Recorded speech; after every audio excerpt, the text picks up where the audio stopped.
આ મુદ્દો એટલા માટે કે આપણે તમામ લોકો જાણીએ છીએ જે શહેરીકરણ વધ્યું છે અને વધેલા શહેરીકરણની વચ્ચે સુરક્ષા ગાર્ડ રાખવા પણ આપણા માટે એટલા જ જરૂરી છે.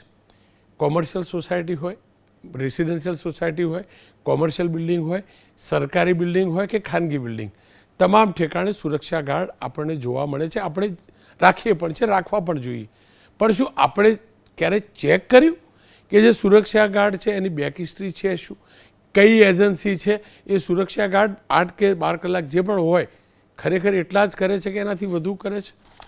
આ વિચારવું એટલે પડે કે કંઈ પણ બને તો એમાંથી કંઈ શીખ મેળવવી જોઈએ. તાજેતરમાં જ અમદાવાદમાં એક દર્દદાયક ઘટના બની છે, દર્દ આપે ને એવી વાત થઈ છે. અને 8 ઓગસ્ટની રાત્રે 9 થી 10 વાગ્યાના સમયે અમદાવાદના આનંદનગર વિસ્તારમાં એક ફ્લેટના ટેરેસ પર એક યુવતી સાથે સિક્યોરિટી ગાર્ડ ધરમસિંહે વાયર વડે ગળું દબાવી દુષ્કર્મ આચર્યું અને એનો ફોન ચોરીને ફરાર થઈ ગયો. ત્યારબાદ અમદાવાદ પોલીસે સોલિડ કાર્યવાહી કરી અને ગણતરીના કલાકોમાં એને હેબતપુરથી પકડી પણ પાડ્યો. એટલું જ નહીં, આ સીસીટીવીના ફૂટેજ પણ હતા ગાર્ડના. સારી વાત એ છે કે તમામ ઠેકાણે સીસીટીવી હવે છે, આ સારી વાત છે. આને ધરમસિંહ જ્યારે તપાસમાં બહાર લઈ ગયા હતા એટલે ભાગવાનો પણ પ્રયાસ કર્યો હતો અને પીઆઈ પર હુમલો કરવાનો પણ પ્રયાસ કર્યો હતો, જે એફઆઈઆર નોંધાઈ છે એના શબ્દો. તો પોલીસે બચાવમાં 2 રાઉન્ડ ફાયરિંગ કર્યું અને એક રાઉન્ડ આરોપીના પગમાં વાગે ઇજાગ્રસ્ત છે. પણ આ તમામની વચ્ચે જે તપાસ થઈને બહુ ઇન્ટરેસ્ટિંગ છે. જે સુરક્ષા ગાર્ડ ઉપર આ આરોપ છે અને પકડાયો છે એની તપાસમાં ધ્યાનમાં આવ્યું છે કે જે એજન્સીમાં નોકરી કરતો હતો ને એ એજન્સીએ આ સુરક્ષા ગાર્ડનું પોલીસ વેરિફિકેશન પણ નહોતું કરાવ્યું. એટલું જ નહીં, એ પણ ખબર પડી છે કે એજન્સી પણ પૂરા ડોક્યુમેન્ટ્સ રાખતી નહોતી. ત્યારબાદ રાજ્યના ડીજીપીએ સૂચના આપી અને ખાસ કરીને અમદાવાદની અંદર તમામ ઠેકાણે ચકાસણી શરૂ થઈ કે આ સુરક્ષા ગાર્ડ આપણે રાખીએ છીએ તો એમનું પોલીસ વેરિફિકેશન હોય છે કે નહીં. કોઈ પણ કર્મચારીનું વેરિફિકેશન જરૂરી હોય છે. આપણે જાણીએ છીએ ભાડુઆતનું વેરિફિકેશન જરૂરી હોય છે, એ તે સુરક્ષા ગાર્ડનું વેરિફિકેશન જરૂરી હોય છે અને એ તો અતિ જરૂરી હોય. પણ આ ઘટના બાદ ગુજરાત યુનિવર્સિટીની અંદર પણ ચેક થયું ને તો જોવા મળ્યું કે જે એજન્સીઓ છે એ એજન્સીઓએ કેટલાક ગાર્ડનું વેરિફિકેશન કરાવ્યું જ નહોતું. અંદાજિત 57 જેટલા ગાર્ડનું વેરિફિકેશન નહોતું કરાવ્યું એટલે એમને મુક્ત કરાયા છે. પણ સવાલ એ છે કે એજન્સીઓ જે નફટાઈ કરે છે, રૂપિયા લે છે, વેરિફિકેશન નથી કરાવતી, મન ફાવે ત્યાંથી ગાર્ડ મફતના ભાવે ઉચકી આપણી પાસે રૂપિયા લે છે, એમની સ્થિતિ શું? અનેક સિવિલ હોસ્પિટલો હશે, અનેક સરકારી બિલ્ડિંગો હશે, મારા તમારા ફ્લેટના બિલ્ડિંગો છે, ત્યાં પણ આ જ પ્રકારે સુરક્ષા ગાર્ડ હોય છે. અને આપણે એ પણ જોઈએ છીએ, રાત્રે જઈએ છીએ આપણે મોડી રાત્રે તો સુરક્ષા ગાર્ડ સૂતા હોય છે, એમાં એમનો વાંક નથી. એમની પાસે અનેક એજન્સીઓ ઓવરટાઈમ કરાવડાવે છે, અમાનવીય રીતે કામ કરવામાં આવે છે. એ પણ ધ્યાનમાં આવતું હોય છે કે જો વેરિફિકેશન ના કરે તો બીજા પ્રદેશો તડીપાર પણ આપણા ત્યાં આવી જાય ને, ગુનેગાર પણ આવી જાય ને. જામીન ઉપર છૂટેલો હોય, ભલે જામીન ઉપર છૂટ્યો હોય પણ ક્યાંક તો એને ગુનો કરેલો હોય એવું પણ તો હોય ને. અને એટલે જ આ સતર્કતા રાખવી જરૂરી છે. અને એ સતર્કતા વિશે જાણવા માટે ડૉક્ટર રાજ શેખાવત સ્થાપક છે રેડ ફોર્સ પ્રોટેક્શન સિક્યોરિટી સર્વિસના અને નીરજ બડગુજરજી સંયુક્ત પોલીસ કમિશનર છે સેક્ટર 1 અમદાવાદના, બંને સાથે વાત કરીશું. શરૂઆત બડગુજર સાહેબથી કરી. બડગુજર સાહેબ, અમદાવાદમાં દુષ્કર્મનો આરોપી જે સુરક્ષા ગાર્ડ હતો કે છે તેના વેરિફિકેશનને લઈને જે તે સુરક્ષા ગાર્ડ સપ્લાય કરતી કંપની જે છે તેની કેવી બેદરકારી, કેવી નફટાઈ સામે આવેલી? જી, જ્યારે ગંભીર અને દુઃખદ ઘટનાની જાણ થઈ ત્યારે મારા અધિકારીઓ અને હું પણ તાત્કાલિક પોલીસ સ્ટેશન તેમજ ઘટના સ્થળે દોડી ગયા હતા. અને જ્યારે ખબર પડી કે સિક્યોરિટી ગાર્ડ દ્વારા આ ગુનો આચરવામાં આવ્યું છે તો તાત્કાલિક એને શોધવા માટે સૌથી પહેલાં એના સિક્યોરિટી ગાર્ડના ઇન્ચાર્જ છે એને બોલાવવામાં આવ્યા. રાત્રે જ્યારે એનાથી પૂછપરછ કરી તો હું અને બધા અધિકારી ચોંકી ગયા હતા, કેમ કે આ જે સિક્યોરિટી ગાર્ડના ઇન્ચાર્જ છે એને કોઈપણ વેરિફિકેશન વગર અને કોઈપણ માહિતી વગર એને 3-4 દિવસ પહેલાં એમને નોકરી ઉપર મૂકી દીધા હતા. અને જ્યારે એના પાસેથી માહિતી મેળવી એની સિક્યુરિટી એજન્સીના લાઇસન્સ બાબતે, તો એની સિક્યુરિટીના લાઇસન્સ પણ પરવાના જે છે એ એક્સપાયર થઈ ગયા હતા. અને એ પછી પોલીસ દ્વારા કલાકોમાં જ આરોપીની ધરપકડ કરવામાં આવી. અને આ જે આખું બનાવ છે આમાં એ ખૂબ જ ગંભીર બાબત ધ્યાને આવી કે જે સોસાયટી દ્વારા એ જે સિક્યુરિટી ગાર્ડની જે એજન્સી છે એને ઉપર ભરોસો મૂકવામાં આવ્યો હતો, એના જ સિક્યુરિટી ગાર્ડ દ્વારા આવા ગુના આચરવામાં આવ્યા. કેમ કે ત્યારબાદ રાજ્યભરમાં ને ખાસ કરીને અમદાવાદમાં આ સુરક્ષા ગાર્ડ સપ્લાય કરતી કંપનીઓ અને સુરક્ષા ગાર્ડના વેરિફિકેશનને લઈને પણ જે ડ્રાઈવ ચલાવવામાં આવી તેમાં કેવા પ્રકારની બેદરકારીઓ આ એજન્સીઓની સામે આવી છે? જી, જ્યારે આ જે સિક્યુરિટી એજન્સી છે એની ક્ષતિઓ ખબર પડી તો ત્યારે એના વિરુદ્ધમાં ગુનો દાખલ કરવામાં આવ્યા છે. અને એ જે સિક્યુરિટી એજન્સીના જે મેઇન મુખ્ય ચલાવનાર છે આરોપી, એની ધરપકડ કરવામાં આવેલી છે.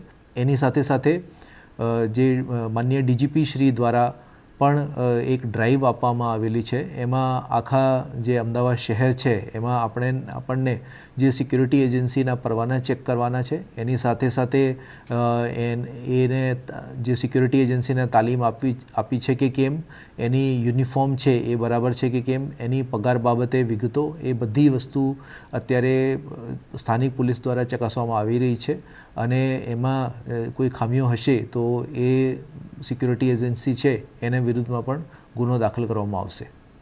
બળગુજર સાહેબ, ખાનગી બિલ્ડિંગ હોય કે સરકારી, કોમર્શિયલ હોય કે રેસિડેન્ટ, ખાનગી સુરક્ષા ગાર્ડ તમામ લોકો તૈનાત કરે છે, હાયર કરે છે.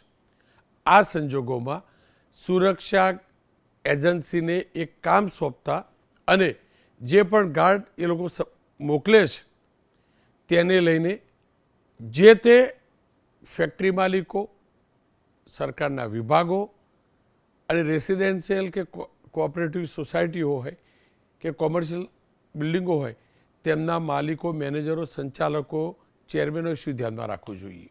જી, આપણે જે સોસાયટીઓ છે એમાં સિક્યુરિટી ગાર્ડની ખૂબ જ જરૂરિયાત હોય છે.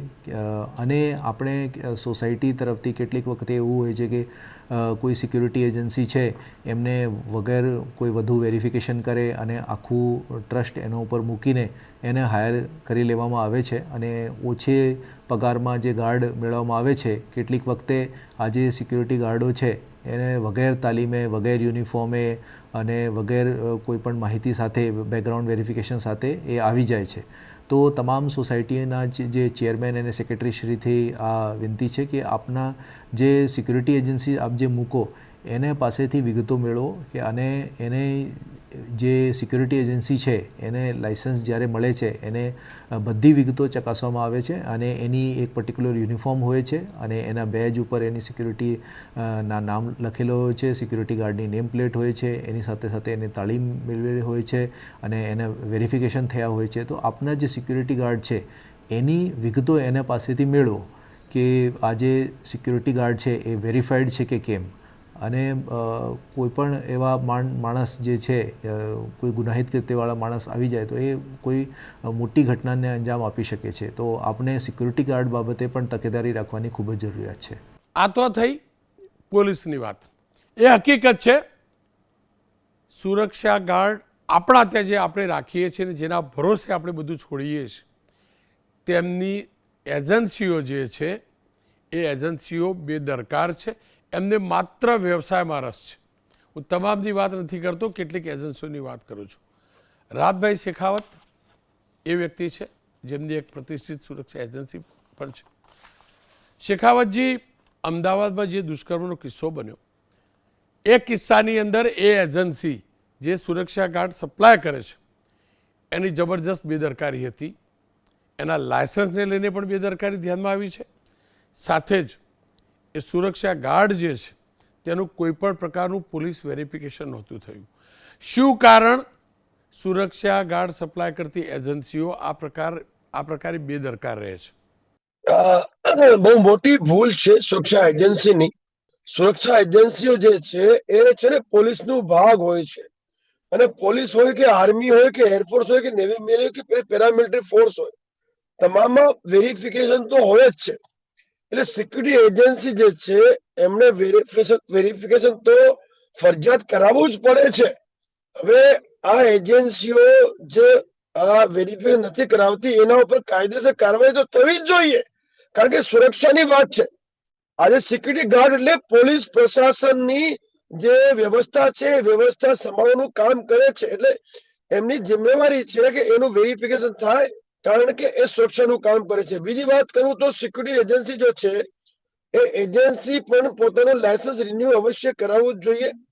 અને કારણ કે સંસ્થા જે છે સુરક્ષા પૂરી પાડે છે, એમાં લાપરવાહી ના ચલાવી લેવાય રોનકભાઈ. એમાં આ ભૂલ બહુ મોટી ભૂલ કહેવાય. અને મને જાણવા મળ્યું છે કે જે સુરક્ષા એજન્સી છે એનું લાયસન્સ પણ રિન્યુ નહોતું, અને જે ગાર્ડ જેને આ દુષ્કર્મ કર્યું છે એ ગાર્ડનું વેરિફિકેશન નહોતો. પણ આ ભૂલ બહુ મોટી ભૂલ કહેવાય, અને આવી ભૂલ મારે તો માનવું છે કે સુરક્ષા એજન્સીઓ કરવું ના જોઈએ, કારણ કે સુરક્ષા થી લાગતી વળગતું સર્વિસ એ પૂરી પાડે છે. શેખાવતજી, જે અમદાવાદનો દુષ્કર્મનો કિસ્સો બન્યો ત્યારબાદ ખાસ કરીને અમદાવાદની અંદર પોલીસ વધુ સતર્ક બની, એજન્સીઓના લાયસન્સની પણ ચકાસણી થઈ, અને જે ગાર્ડ તૈનાત કરાય છે તેમના વેરિફિકેશન મુદ્દે પણ તપાસ થઈ. અનેક ઠેકાણે બેદરકારી જોવા મળી છે. એ સરકારી પ્રિમાઇસીસમાં સુરક્ષા ગાર્ડ હોય કે ખાનગી જગ્યાએ. ક્યાંક એજન્સીઓના લાયસન્સ રિન્યુ નથી કરાયા, તો ક્યાંક જે સુરક્ષા ગાર્ડ છે એમનું વેરિફિકેશન થયું નથી. વાર્તા એવી ખરેખર વેરિફિકેશનમાં આપ્યું છે. મારે એટલું જ સમજવું છે, શું કારણ આ બધી એજન્સીઓ વેપાર તો કરે છે, કમાય છે એમાંથી, પણ નિયમો છે એના પાલનમાં બેદરકાર રહે છે. શું પોલીસની વેરિફિકેશનની પ્રક્રિયા લેન્ધી છે કે પછી સુરક્ષા એજન્સીઓ કેટલીક એવી છે જે ગંભીર નથી? નહીં રોનક સાહેબ, પ્રોસિજર લેન્ધી નથી. અને અમે તો ક્રાંતિ લાવ્યા છીએ આ સેક્ટરમાં, સુરક્ષાના સેક્ટરમાં. તમે જોયું હશે કે અમે નવરાત્રીના દિવસો હોય કે કોઈ પણ કાર્યક્રમ હોય, એમાં અમે આઈપીએલ મેચ હોય કે કોઈ પણ વ્યવસ્થા હોય, એમાં આપણે સુરક્ષા અમે પૂરી પાડી છે. આ ક્યાંક ને ક્યાંક બેદરકારી છે, વ્યવસ્થામાં કોઈ ખોટ નથી. મને ખબર છે ને, અમે તો પોલીસ વેરિફિકેશન દરેક ગાર્ડનું કરાવીએ જ છીએ, અને અમારું જે લાયસન્સ છે એ અમે રિન્યુ કરાવીએ જ છીએ. કોઈ પણ બેદરકારી નથી, અને આમાં કોઈ એમ કહીએ કે પરેશાની વાળી વાત જ નથી. પરંતુ ક્યાંક ને ક્યાંક આ બેદરકારી જે છે ને, એ બેદરકારી સુરક્ષા એજન્સીઓની છે. એ આના ઉપર કાયદેસર કાર્યવાહી પોલીસે કરવી જોઈએ. હું તો કહું છું, જો તમને જો જાણ થઈ હોય કે ભાઈ મોટી મોટી કંપનીઓ હોય કે પછી મોટા મોટા સંસ્થાનોમાં જે સિક્યુરિટી એજન્સી લાગેલી હોય, એજન્સીઓમાં જો વેરિફિકેશન ના થયું હોય તો કાર્યવાહી પોલીસ કરે ને, કેમ નથી કરતી? કરવી જોઈએ. અમે તો તૈયાર છીએ. ભાઈ તમે આ સિક્યુરિટી એજન્સીઓની જે પણ ચકાસણી કરવી હોય તમે કરવું, અને કરવી જોઈએ. કારણ કે સુરક્ષા સંબંધથી આ જોડાયેલા કાર્યો છે, સર્વિસ છે. અને હું તો કહું છું, પોલીસ પ્રશાસનની જ ભૂમિકા છે. અમે તો પોલીસ પ્રશાસનનો ભાગ છીએ. ભાઈ આ પોલીસ પ્રશાસનના દ્વારા અમને લાયસન્સ આપવામાં આવે છે, સુરક્ષા પૂરી પાડવા માટે અમને આ અધિકાર આપવામાં આવે છે. તો આ અમારું દાયિત્વ બને કે અમે વેરિફિકેશન કરાવવું જોઈએ, અને જો ના કરાવી હોય તો કાયદેસરની કાર્યવાહી થવી જોઈએ. એટલે એક્ઝામ્પલ સેટ થાય, એટલે ભવિષ્યમાં કોઈ પણ એજન્સી આવી ભૂલ ના કરે. રોનકભાઈ, જો સુરક્ષા ગાર્ડનું પોલીસ વેરિફિકેશન થાય તો અનેક વાતો સામે આવે. ખાસ કરીને સુરક્ષા ગાર્ડ જે છે તેનો કોઈ પણ ક્રિમિનલ રેકોર્ડ હોય તો તે પણ સામે આવી જાય. ક્યાંક એવું તો નથી ને? કોઈ પણ પ્રદેશમાંથી સસ્તા ભાવે બોલાવી લીધા લોકોને, તૈનાત કરી દીધા, પછી જે થવું હોય થાય, અને એટલે જ વેરિફિકેશન ના કરાવતા હોય, એટલે જે ગુનાહિત ઇતિહાસ છે કે નહીં એની તપાસણી ન થાય એનું ધ્યાન રખાતું હોય, ને વેરિફિકેશન એજન્સીઓ ન કરાતી હોય? ના રોનકભાઈ, એવું નથી. આમાં છે ને, આ પસારામાં ઉલ્લેખ છે જ કે તમે જે પણ ગાર્ડને ડ્યુટી ઉપર લો એનું વેરિફિકેશન કમ્પલસરી છે.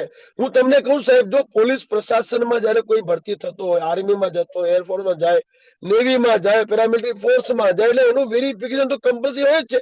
તો આ પણ સુરક્ષાનો જ વિષય છે. જે સિક્યુરિટી ગાર્ડ ઉભો છે ફેક્ટરીમાં હોય કે સોસાયટીમાં હોય, એ સુરક્ષા પૂરી પાડે એ પોલીસનો ભાગ છે. સુરક્ષાનો ભાગ છે એટલે એનું વેરિફિકેશન તો કમ્પલસરી હોવું જ જોઈએ અને કરાવવું પણ જોઈએ. અને હું તો રેડ ફોક્સના તરફથી તમને જણાવું કે અમારે એક પણ ગાર્ડ કે બાઉન્સર હોય કે ગનમેન હોય કે પછી અમારે કોઈ પણ અધિકારી હોય, તમામનું વેરિફિકેશન કરાવીને જ અમે એને ડ્યુટી ઉપર લગાવીએ, બાકી લગાવતા જ નથી. અને આપણે આ સ્વીકારવું જ પડે કે ભાઈ હવે વગર વેરિફિકેશન આપણે જાણ કરી દેતા કે આ જે ગાર્ડ આવ્યો છે એનું પાસ્ટ કેવું છે, ભૂતકાળ કેવું છે. વેરિફિકેશન કરાવવાથી એની ભૂતકાળની જાણ થઈ જાય છે અને સર્ટિફિકેટ જયારે મળી જાય છે કે આ વેરીફાઈડ છે અને આનું કોઈ ગુનાહિત ઇતિહાસ નથી, એ જ ગાર્ડને અમે લગાવીએ છીએ, લગાવવું પણ જોઈએ. તો આ ક્યાંક ને ક્યાંક આ ભૂલ જે છે એજન્સીઓની છે. અને મને જેટલી જાણ છે કે પોલીસ પ્રશાસનના તરફથી જે વેરિફિકેશન છે એ પણ તમે મોકલો એટલે તુરંત એ લોકો કરી આપે છે, એમાં આપણે કોઈ પ્રશ્ન નથી.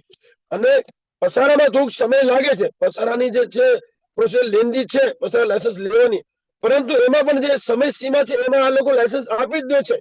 અને કઈ કારણસર નથી આપી શકતા હોય તો એનું રિજેક્ટ પણ આ લોકો કહી દે છે.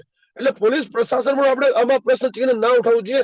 પોલીસ પ્રશાસન પોતાની જિમ્મેદારી નિભાવે, પરંતુ પોલીસ પ્રશાસન મારે કેવું છે કે ભાઈ જો કોઈ પણ એજન્સી વગર વેરિફિકેશન ગાર્ડ મુકતા હોય તો તમે કાર્યવાહી કરો. અને મેં તો જોયું છે રોનકભાઈ, અમારા સેક્ટરમાં 90% એજન્સીઓ વગર પસારાએ લોકોને ડ્યુટી પર ચડાવે છે. વગર પસારાએ જે ક્લાયન્ટ છે એમને કામ આપે છે. એટલે ક્લાયન્ટની પણ ડ્યુટી બને કે એમનું પસારા ચેક કરો, એમને ડોક્યુમેન્ટ ચેક કરો, અને જો ડોક્યુમેન્ટ ઓકે હોય તો જ તમે કામ આપો. બાકી 90 થી 95% હું તમને કહું છું, ગુજરાતમાં આખા દેશની વાત કરું છું સાહેબ, અમે તો નેશનલ લેવલ પર અમે કામ કરીએ છીએ. આખા દેશમાં 90 થી 95% એવી એજન્સીઓ છે જેમની પાસે પસારા લાયસન્સ નથી. એમના પર કાર્યવાહી કરે પોલીસ કેમ નથી કરતી? અને એમના કારણે આખું માર્કેટ પણ બગડ્યું છે. બરોબર સાહેબ, આખા માર્કેટમાં અમે જે મિનિમમ બેઝ ઉપર કામ ઉપાડતા હોઈએ એ લોકો બહુ મિનિમમ બહુ નાના રેટમાં કામ ઉપાડતા હોય, એટલે એમાં છે ને રેટની પણ કોમ્પિટિશન વધી જાય છે. કારણ કે એમના પાસે પસારા લાયસન્સ હોતું નથી, એમને તો કામ જોઈએ. પરંતુ જેમને પસારા લાયસન્સ હોય છે એમનું કામ છીનવી જાય છે. રોનક સાહેબ, હું તો કીધું પોલીસ પ્રશાસને છે આવી તમામ એજન્સીઓને બંધ કરાવવી જોઈએ જેમની પાસે પસારા લાયસન્સ નથી, જે લોકો વેરીફાઈ નથી કરાવતા, એમના પર પોલીસ કાર્યવાહી કરે કેમ નથી કરતી? એટલે ક્યાંક ને ક્યાંક પોલીસની પણ આમાં ભૂલ છે અને પોલીસે આ ભૂલ સ્વીકારવી પડશે. આપે લાયસન્સની તો વાત કરી, પણ આની સાથે જોડાયેલો બીજો સવાલ કરી દઉં. શું એ વાતમાં તથ્ય ને સત્ય નથી કે આ જે પણ એજન્સીઓ છે જે કોન્ટ્રાક્ટ કરે છે અને ગાર્ડ સપ્લાય કરે છે ત્યાં સુરક્ષા ગાર્ડ પાસે દુનિયાભરનો ઓવરટાઈમ કરાવે છે, એમનું શોષણ પણ કરે છે, અને પેલો સુરક્ષા ગાર્ડ દિવસે નોકરી કરતો હોય, રાત્રે બીજે નોકરી કરતો હોય, પછી ત્યાં જઈને સૂઈ જતો હોય? શું આ સ્થિતિ નથી? અમે બધા તો એના ગાર્ડના વિશ્વાસે ઊંઘતા હોઈએ ને, પણ પછી ખબર પડે કે ચોર આવે એટલે ગાર્ડ સૂતો હતો. આ સુરક્ષા એજન્સીઓની જે વૃત્તિ છે કમાઈ લેવાની ને લૂંટી લેવાની, એ કેટલી યોગ્ય કેટલી અયોગ્ય? તો રોનક સાહેબ, તમે વિચારો, જે ગાર્ડ ને એ લોકો ડ્યુટી પર લગાડે છે એ બહુ ઓછા રેટમાં કામ ઉપાડે છે. હવે ગાર્ડ ને આપશે શું? મોંઘવારી કેટલી વધી ગઈ છે, તમે વિચારો. એ ગરીબ માણસ બચારો કરશે શું? એટલે આ લોકો ઓવર ટાઈમ કરાવે. ઓવર ટાઈમ મને બતાવો કોઈ ગાર્ડ ઓવર ટાઈમ 36 કલાક કોઈ કરી શકે? રોડ સાહેબ, કોઈ કરી શકે? એ ગરીબ છે, મજબૂર છે, બચારો કરતો હોય, કારણ કે પૈસા જોઈએ. તો ક્યાંક ને ક્યાંક આપણે જે આ જે કાયદો છે આપણો, કાયદામાં આપણે ઉલ્લેખ કરવું જ પડે કે ભાઈ ઓવર ટાઈમ ચલાવવાનું નહીં. મિનિમમ બેઝ થી ઓછું કામ કંપની પણ ના લે ને કોઈ ક્લાયન્ટ જો એમને દબાણ કરતો હોય કંપનીને કે ભાઈ આ મિનિમમ બેઝ તમે કામ લેવું પડશે, તો એવી કંપનીઓ ઉપર પણ કાયદેસર કાર્યવાહી પોલીસ પ્રશાસને કરવી જોઈએ. કારણ કે આમાં છેલ્લે જે હેરાન થાય છે ગાર્ડ થાય છે બચારો, જે ગરીબ છે, મજબૂર છે, એને તો નોકરી કરવી છે, એમને કરે હું ગાર્ડ આ એજન્સીઓ છે એમને ઓટી કરાવે, એ હોઈ જાય એટલે પછી કોઈ ઘટના થાય તો પછી એજન્સીમાં બદનામ થાય અને એ ગાર્ડ છે એ બચારો પરેશાન થાય. પણ આમાં ભૂલ કોની?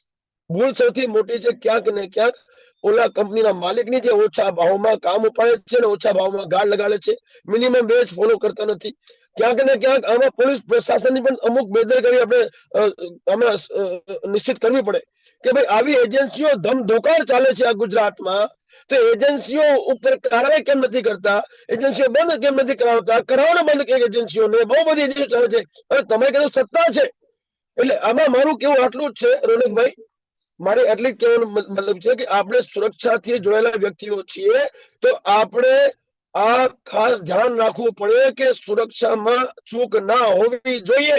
આજે દેશની સીમા પરથી ફૌજી ઉભા છે, એમને આપણે ક્યાંક આવી રીતે ગોઠવી દઈએ તો નુકસાન દેશનું થાય કે થાય. એ જ રીતે સોસાયટીમાં હોય કે ઇન્ડસ્ટ્રીઝમાં હોય, ત્યારે અમે એવું ગાર્ડ ગોઠવી દઈએ, એને ઓટી કરાવીએ, એનું વેરિફિકેશન ના હોય અને એની ગુણવત્તા ન હોય તો સુરક્ષામાં સેન લાગે અને એનું નુકસાન આપણે ભવિષ્યમાં ભોગવવું પડે. રણકભાઈ, એ હકીકત છે છેલ્લા કેટલાક વર્ષોમાં શહેરીકરણ વધ્યું છે અને એના જ કારણે શહેરોની અંદર ગીચતા પણ વધી છે, રીચતા પણ વધી છે. અને એટલે જ ખાનગી બિલ્ડિંગો હોય કે સરકારી કે અર્ધ સરકારી, રેસિડેન્શિયલ પ્રોપર્ટી હોય કે કોમર્શિયલ, સુરક્ષા ગાર્ડની જરૂરિયાત વધી છે. જે પણ એજન્સીઓ કાર્યરત હશે ગુજરાતમાં, તેમના માટે વેપારનું આ મોટું સ્ટેટ છે. પણ એ વાતથી ઇનકાર ન કરી શકાય કે આપણે આ જ સુરક્ષા ગાર્ડના ભરોસે રાત્રે સૂતા હોઈએ છીએ અને આપણા જાનમાલની રક્ષણ આ લોકો કરશે એવું વિચારતા હોઈએ છીએ. ત્યારે જે પ્રકારની બેદરકારીઓ સામે આવી છે, જે પ્રકારે ભૂતકાળમાં અને તાજેતરમાં જે કિસ્સા સામે આવ્યા છે, તેના પરથી એક વાત પાક્કી છે. કોઈ પણ સુરક્ષા એજન્સીને કોન્ટ્રાક્ટ આપતા પહેલાં સરકારી વિભાગ કે અર્ધ સરકારી વિભાગ જે પણ હોય, એમની જે ઓથોરિટી હોય તે ખાનગી રેસિડેન્શિયલ કે કોમર્શિયલ પ્રોપર્ટી હોય તો એ સોસાયટીના ચેરમેન, જે પણ સત્તાધીશો છે, તે એજન્સીને કોન્ટ્રાક્ટ આપતા પહેલાં એના લાયસન્સની તપાસણી કરવી જોઈએ. એ એજન્સીનો ભૂતકાળ પણ ચેક કરવો જોઈએ. સાથે આ એજન્સીઓ મારા તમારા બિલ્ડિંગમાં પરમેનન્ટ ગાર્ડ નથી મોકલતા. ક્યાંક 2 મહિના માટે અલગ હોય, 4 મહિના માટે બદલાઈ જાય, પાછો બદલાઈ જાય. ત્યારે સ્પષ્ટ કહેવું જોઈએ કે તમે જ્યારે ગાર્ડ બદલશો ત્યારે એના પોલીસ વેરિફિકેશનનો રિપોર્ટ સબમિટ કરાવશો. સાથે જ જો કોઈ એજન્સી આપણા ત્યાં એના સુરક્ષા ગાર્ડને સતત ઓવરટાઈમ કરાવે છે તો પાક્કું એ સ્થિતિ આપણે સમજવી જોઈએ, કારણ કે એ આ વાત આપણા તમામની સુરક્ષાની છે.